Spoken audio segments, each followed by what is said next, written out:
acheter moins cher, c'est aussi important. Pourquoi? Parce que si on paye moins cher sur une action, on peut assurer un nombre d'actions plus élevé et donc on peut assurer une rentabilité, donc un rendement annuel plus élevé aussi. Donc ici un exemple classique pour comprendre la zone d'achat. Imaginons que vous allez recevoir 3 € par action d'une certaine action. Donc si cette action coûte 75 € et que vous recevez 3 € par action, 3 divisé par 75, ça donne 4% des dividend yield, que c'est les rendements. Combien de rentes passives vous allez recevoir. Donc, les DY ici, c'est les rendements. Mais si avec la même action, pendant par exemple la baisse qu'on a eue dans les marchés en 2020, l'action a coûté 46 ici dans cet exemple. Donc, vous avez assuré un rendement de 6% et demi. Parce que si vous recevez 3 € par 1 et que vous avez payé 46 € sur l'action, vous recevez 6% et demi. Donc, vous voyez que pendant les baisses de marché, vous pouvez trouver des belles opportunités d'assurer une rente passive plus élevée. Il y a même un moment en 2022 où cette société à 40 €, elle continuait à payer les dividendes et donc on pouvait assurer un dividende de 7,1% pour le reste de la vie. Évidemment, si la société continue à verser des dividendes. Et c'est pour ça aussi que dans le management d'un portefeuille dividende, on reste attentif sur les résultats trimestriels des sociétés. Donc, imaginons que vous avez 5 000 € maintenant. Avec 5 000 €, vous pouvez acheter 66 actions à 75 € ou sinon vous pouvez acheter en bleu 108 actions à 46 €, 119 actions à 40 €. Regardez que la quantité d'actions que vous pouvez acheter avec les mêmes montants change énormément avec les prix de l'action. Évidemment que c'est les moins chers, vous pouvez accumuler beaucoup plus d'actions. Et c'est pour ça qu'il a la définition des zones d'achat que Luis Barsi a diffusée au Brésil, il applique sur son portefeuille. Et c'est un sujet aussi traité dans What Works on Wall Street. Un numéro, un chiffre clé qui vous devez exiger des rentes passives pour bâtir les portefeuilles.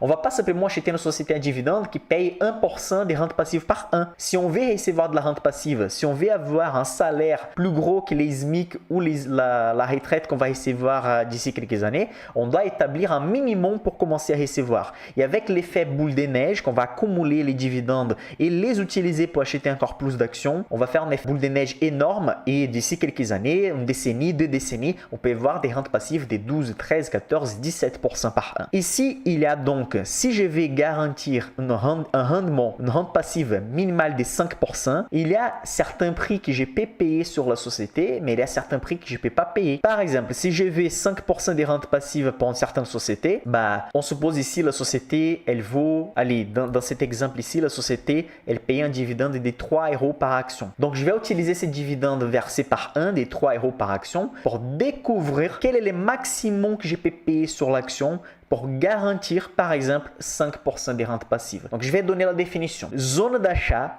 c'est plutôt les prix max que je peux payer sur une société pour assurer une certaine valeur de rente passive. Donc, zone d'achat, c'est la valeur maximale que je peux payer sur une société pour assurer une certaine valeur de rendement, une certaine valeur de rentabilité ou rendement. Donc, il y a aussi une autre phrase que j'ai trouvée sur notre vidéo à dividende sur YouTube.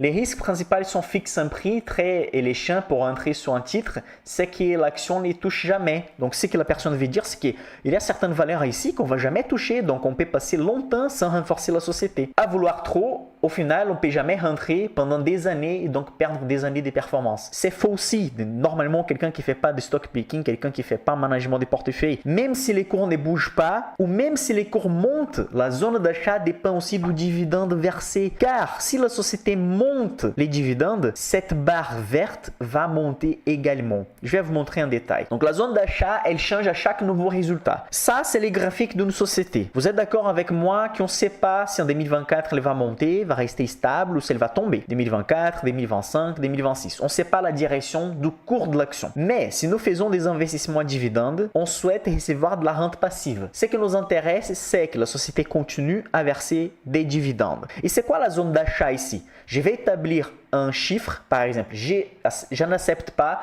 moins que 5% des rentes passives pour une société. Par exemple, okay, vous pouvez utiliser 4%, 4% et demi, 5%, 6%. Je vais vous montrer quelle est la valeur que vous devez viser tout à l'heure en utilisant des sources. Restez avec moi, restez avec moi. Juste ces lives-là vaut beaucoup plus que beaucoup des cours et des chaînes entières qu'il y a sur YouTube, je peux vous assurer. Donc, si je ne sais pas ce qui va arriver en 2024, 2025, 2026, ce qui m'intéresse, ce sont les dividendes que je vais recevoir. Bon, on va estimer avec un exemple ici ce qui peut arriver dans les marchés et donc pour montrer que la zone d'achat, ce n'est pas quelque chose fixe. Faites attention, ça c'est la page clé de la présentation. On va imaginer ici que cette société présentée dans les graphiques, en 2023, elle a versé 4,10 € par action. Et on suppose que vous voulez, dans votre portefeuille, vous n'allez pas ajouter une société dans votre portefeuille qui paye moins de 5,5% des rentes passives. Donc ici, on a les règles en haut. La société en 2023, elle a versé 4,10, ça c'est un fait. Et vous ne souhaitez pas recevoir moins de 5,5% par an dans votre portefeuille. Donc un exemple, en 2024, on suppose que la société va verser la même quantité de dividendes qu'elle a versé en 2023, 4,10. On va diviser cette valeur par les rendements souhaités en décimal. Donc 5,5%, c'est la même chose que 0,055. Il suffit de diviser 5,5 par 100, ok? Donc, on transforme les pourcentages en décimal. Donc, 4,10 divisé par 0,055, on va trouver environ 73 €. Donc, ça, c'est la zone d'achat pour 2024. Donc, ça veut dire que si la société continue à verser des dividendes et que les cours de l'action est plus petit que 73 €, je peux acheter la société sans avoir peur. Donc, si les résultats de la société trimestriels sont bons, elle continue à verser des dividendes et que son cours, son prix est inférieur à la zone d'achat, je peux acheter la société car je vais assurer minimum 5,5% des rentes passives. Donc, comment j'ai fait les calculs de la zone d'achat? Je divise les derniers dividendes reçus pendant une année complète, donc dans cet exemple 4,10, par les pourcentages souhaités des rendements. Et je vais découvrir quel est le maximum que je peux payer sur la société. Encore un deuxième exemple. On suppose qu'en 2025, la société va augmenter les dividendes. Tout se passe bien, la société a battu des records, des résultats nets records et la société va augmenter un petit peu les dividendes. Donc, elle va payer 4,50 €. Donc, si je souhaite toujours recevoir un minimum de 5,5% par an, je vais diviser 4,50 € par 0,055. Je vais trouver 81 €, 80 et 80 centimes comme limite de la zone d'achat. Donc, vous voyez que tant que la société reste à moins de 80 €, je vais assurer minimum 5,5% des rendements par an si la société continue à verser des dividendes. Et en 2026, Michael, on suppose que la société passe par des mauvaises périodes, le scénario macro n'est pas bon, la société a vendu moins qu'il est normal et donc elle va couper un peu les dividendes. Les dividendes vont tomber à 3. Donc dans ces cas, elle va couper ici environ 30% des dividendes de 2025 vers 2026.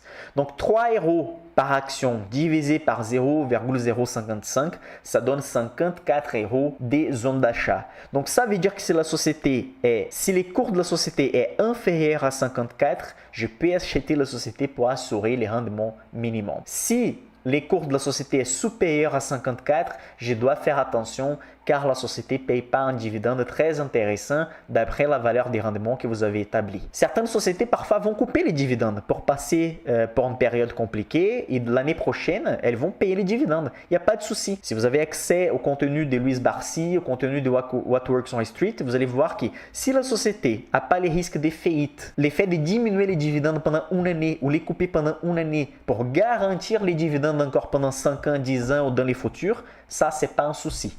Mais ici, je vous montre dans la pratique comment découvrir la zone d'achat et pourquoi en fait, on va jamais tomber dans les cas de passer des années sans acheter une société. Parce que dans un portefeuille, on va avoir 8, 9, 10, 11, 12 sociétés. Dans les marchés français, on a à ce moment 150 sociétés qui respectent les critères d'avoir plus de 5,5% des rentes passives par an. 150 sociétés respectent ces critères à ce moment. Comment on va passer des années sans faire des achats? J'ai créé un portefeuille justement pour montrer ça. J'ai créé un portefeuille qui est disponible pour les gens de ma formation, pour les suivis des portefeuilles, pour montrer comment bâtir un portefeuille à dividendes sans tomber sur des fausses idées. Avoir un portefeuille à dividendes, c'est la chose qui va assurer une retraite tranquille et une rente passive tranquille. Et la zone d'achat, c'est un concept clé et c'est un concept qui bouge à chaque résultat de la société. Pourquoi la zone d'achat bouge? Parce que dans les calculs de la zone d'achat, il y a les rendements souhaités, mais il y a les dividendes versés.